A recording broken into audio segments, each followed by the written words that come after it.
நமது ஆண்டவரும் இரட்சகருமாய் இயேசு கிறிஸ்துவின் விலையேறப்பெற்ற நாமத்திலே உங்கள் யாவருக்கும் அன்பின் நல்வாழ்த்துக்கள் கூறி இன்றைய தியானத்திற்கு உங்களை தயவுடன் அழைக்கிறோம். இன்றைய தியான பகுதி அப்போஸ்தலனாகிய பரிசுத்த பவுல் கொலோசேயருக்கு எழுதின நிருபம் 3ஆம் அதிகாரம் 23 முதல் 25 வசனங்கள். கொலோசேயர் 3ஆம் அதிகாரம் 23 முதல் 25 வசனங்கள். தியான வசனம் 24ஆம் வசனம் 3:24.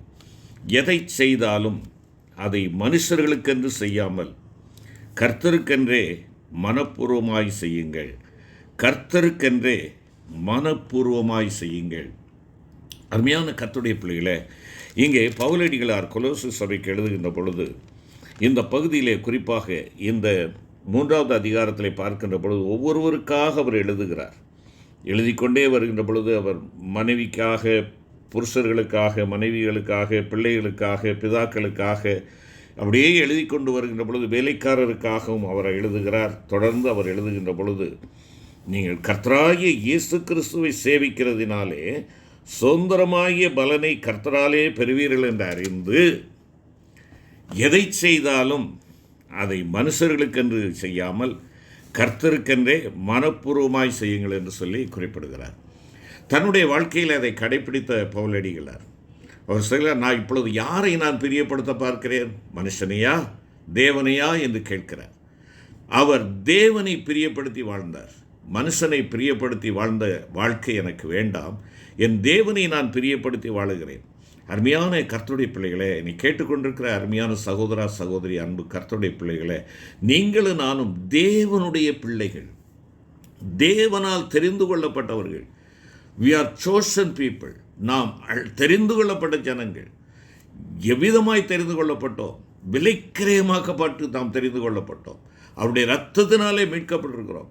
அவர் கிரயம் கொடுத்து உங்களையும் என்னையும் வாங்கியிருக்கிறார். அந்த ஆண்டவர் உங்களையும் என்னையும் வாங்கியிருப்பவருடைய நோக்கம் என்ன? அவருக்கு பிரியமாய் நடக்கும்படியாக எதை செய்தாலும் ஆண்டவருக்கு பிரியமாய் மனப்பூர்வமாய். முதலாவது மனம் தேவனை சார்ந்ததாக இருக்க வேண்டும். என்னுடைய மனம் முழுவதும் யாரால் ஆக்கிரமிக்கப்பட்டிருக்க வேண்டும்? கர்த்தராகிய இயேசு கிறிஸ்துவினாலே ஆக்கிரமிக்கப்பட்டதாக இருக்க வேண்டும். அவருடைய சித்தம், அவருடைய செயல், அவருடைய திட்டம், இவைகளுக்கு நான் என்னை ஒப்பு கொடுத்தவனாக நான் இருக்க வேண்டும். மனம் ஆண்டவரோடு இருக்கின்ற பொழுது மனப்பூரணமாய் அவருக்கு செய்வதற்கு எனக்கு ஆசை வரும். மனப்பூரணமாய் நான் செய்ய வேண்டும். அரைகுறையான மனதோடு அல்ல, வேண்டா வெறுப்போடு அல்ல, கஷ்டத்தோடும் ஒருவேளை புலம்பலோடும் அல்ல. இன்றைக்கு காணிக்கை படைக்கின்ற பொழுது நாம் எந்த நோக்கத்தோடு படைக்கிறோம்? சற்று யோசித்து பார்ப்போம். ஒவ்வொரு வீட்டிற்கும் மாதந்தோறும் 4 கவர்கள் வருகின்றன. போதகர் அறிவிப்பு கொடுக்கிறார், இங்கே ஆலய பணியாளர் கொண்டு வந்து வீட்டிலே கொடுக்கிறார், அல்லது ஆலயத்திலே நாம் எடுத்து வருகிறோம்.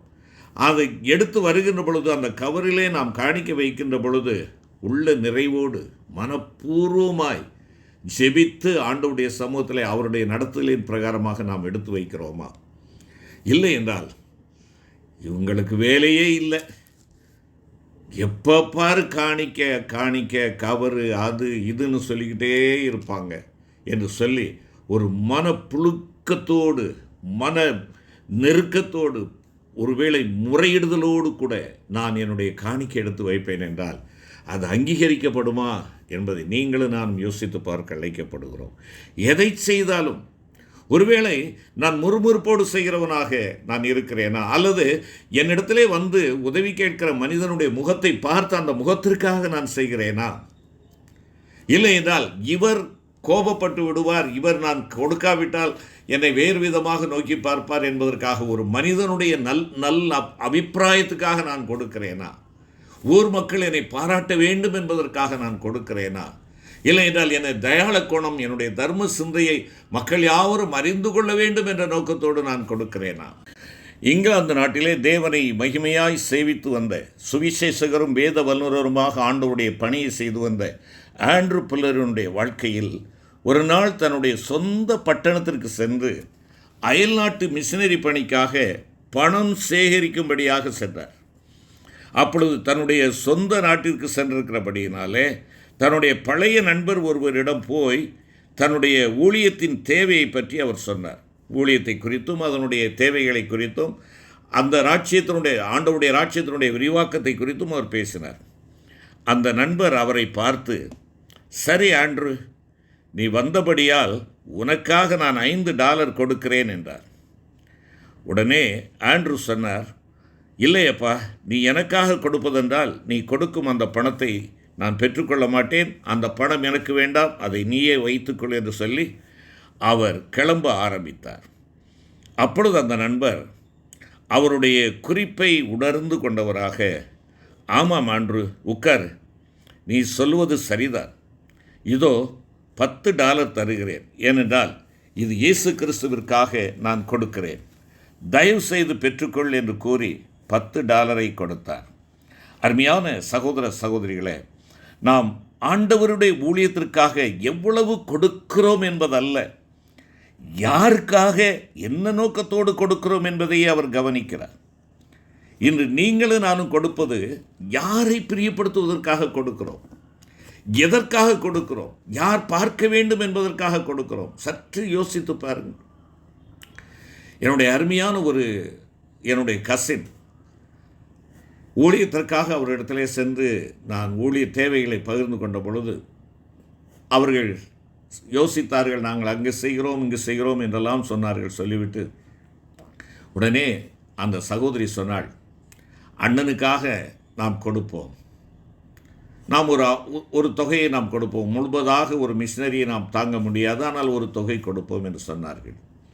நான் சொன்னேன், அண்ணனுக்காக கொடுக்க வேண்டாம், இது அண்ணனுடைய ஊழியம் அல்ல, ஆண்டவர் கொடுத்த ஊழியம். இந்த ஊழியம் ஆண்டவரால் கொடுக்கப்பட்டதென்றால் ஆண்டவர் தம்முடைய பிள்ளைகளை ஏவுவார். ஆகையினாலே அண்ணனுக்காக கொடுக்கிறேன் என்று சொன்னால் அண்ணனுக்கு பின்பாக இந்த ஊழியம் நடைபெற வேண்டுமே. ஆகையினாலே ஆண்டவருக்காக கொடுக்கிறேன் என்று சொல்லி கொடுப்பீர்கள் என்றால் சந்தோஷமாக இருக்கும் அல்லவா என்று சொன்னேன். இதை போன்று இன்று ஒருவேளை என்னிடத்திலே பணம் கேட்டு வருகிறவர்கள் எனக்கு வேண்டியவர்களா வேண்டப்படாதவர்களா, என்னுடைய கட்சியை சார்ந்தவர்களா, என்னுடைய கட்சிக்கு அப்பாற்பட்டவர்களா, இல்லை என்றால் அவர்கள் கனத்திற்குரியவர்களா, கனவீனர்களாக இருக்கிறார்களா, அவர்கள் செய்கின்ற அந்த ஊழியத்திலே என்னை முதன்மைப்படுத்துவார்களா, முதன்மைப்படுத்த மாட்டார்களா, இந்த விதமான ஒரு எண்ணங்கள் ஒருவேளை அலசி ஆராய்ந்து இவ்விதமாக நாம் கொடுக்க நாம் முன் வருவோம் என்றால் என் ஆண்டவர் அதிலே பிரியப்படுகிறவர் அல்ல. கிறிஸ்தவ பணியிலே சரியான நோக்கம் முக்கியமானது. இது நம் பணத்தை கொடுப்பதில் மிகவும் உண்மையானது. நாம் எவ்வளவு கொடுக்கிறோம் என்பதை பற்றி நம் ஆண்டவர் அதிகமாக கரிசனை உடையவராய் இருக்கிறார். நம்முடைய இருதயத்தின் நோக்கம் சரியாக இருக்க வேண்டும். மனிதன் நம்மை புகழ வேண்டுமென்றோ, சமுதாயத்தில் பெரியவன் என்ற பெயரை வாங்க வேண்டுமென்றோ, தனக்கு விளம்பரம் வேண்டுமென்றோ எண்ணி கொடுப்பது கொடுத்தலாகாது. அது ஆண்டவரின் பார்வையில் பிரியமானதும் அல்ல. ஆண்டவராய் இயேசு கிறிஸ்து மக்கள் காணிக்கை செலுத்துகின்றதான வேளையிலே காணிக்கை பெட்டியின் அருகே அமர்ந்து காணிக்கை படைக்கிறவர்களை கவனித்து விட்டு அவர் சொல்லுகின்ற ஸ்டேட்மெண்ட் என்ன? இந்த ஏழை விதவையினுடைய கொடுக்கும் நோக்கத்தையே அவர் பாராட்டினார். அதைத்தான் நாம் அங்கே பார்க்கிறோம். இவளுடைய நோக்கம் தான் கொடுப்பது தேவன் அங்கீகரிக்க வேண்டும் என்பதாக இருந்தது. தன்னிடத்தில் தன் ஜீவனத்திற்குண்டான எல்லாவற்றையும் கொடுத்தாள் என்று அவர் சொல்லுகிறார். மற்றவர்களோ தங்களிடத்திலே இருப்பவற்றிலிருந்து கொடுத்தார்கள். இவளோ தன்னிடத்திலே உள்ளவைகள் எல்லாவற்றையும் கொடுத்து விட்டாள் என்பதாக ஆண்டவர் சொல்லுகிறார். மற்றவர்களோ பிறர் மெய்க்க வேண்டும், பிறர் புகழ வேண்டும் என்பதற்காக தங்களது செல்வ செழிப்பிலிருந்தும் செல்வத்தின் மிகுதியிலிருந்தும் பிறர் பார்க்க கொடுத்தார்கள். ஆனால் ஏழை விதவையோ கர்த்தர் பார்க்கும்படியாக கொடுத்தாள். கர்த்தரை தன் மனப்பூர்வத்தோடு கொடுத்து கனம் பண்ணினாள். அன்பான சகோதர சகோதரிகளே, நாம் தேவனை நேசிப்பதாலும் அவர் நாமம் கனமடையவும் மகிமைப்படவும் தக்கதான உள்ளான ஆர்வத்தோடும் ஆவலோடும் நாம் கொடுக்க முன்வர வேண்டும். கிறிஸ்துவின் காரியங்களுக்காய் கொடுக்க நமக்கு சமயம் கிடைக்கும் போதெல்லாம் சரியான நோக்கத்தை மனதில் கொண்டு கொடுப்போமாகில் கர்த்தரின் நாமம் மகிமைப்படும். நமது கொடுத்தல் கர்த்தரால் அங்கீகரிக்கப்படும். சில நபர்களுக்காகவோ சில மிஷன் சங்கங்களில் அங்கத்தினராக இருப்பதாலோ அல்லது சில தனிப்பட்ட ஊழியர்கள் தலைவர்களுக்காகவோ கொடுக்க வேண்டுமே என்ற எண்ணத்தோடு நாம் அதை செய்யக்கூடாது. பவுலடிகளார் கொரிந்து சபைக்கு எழுதுகின்ற பொழுது 2வது கடிதத்திலே 9ஆம் அதிகாரம் 7வது வசனத்திலே குறிப்பிடுகிறார். அங்கே அவர் சொல்லுகின்ற காரியம் என்ன? அவனவன் விசனமாயும் அல்ல, கட்டாயமாயும் அல்ல. தன் மனதில் நியமித்தபடியே கொடுக்க கடவன். உற்சாகமாய் கொடுக்கிறவனத்தில் தேவன் பிரியமாயிருக்கிறார் என்று குறிப்பிடுகிறார். நாம் எதை செய்தாலும் அதை மனுஷருக்கென்று செய்யாமல் கர்த்தருக்கென்றே, ஆம் இது ஆண்டவருக்காகத்தான் என்றே சொல்ல வேண்டும், ஆண்டவருக்காகத்தான் என்று செய்ய வேண்டும். மனிதன் முகத்தை பார்க்கிறான், தேவன் நம் இருதயத்தையும் நம்முடைய ஈகையையும் பார்க்கிறார்.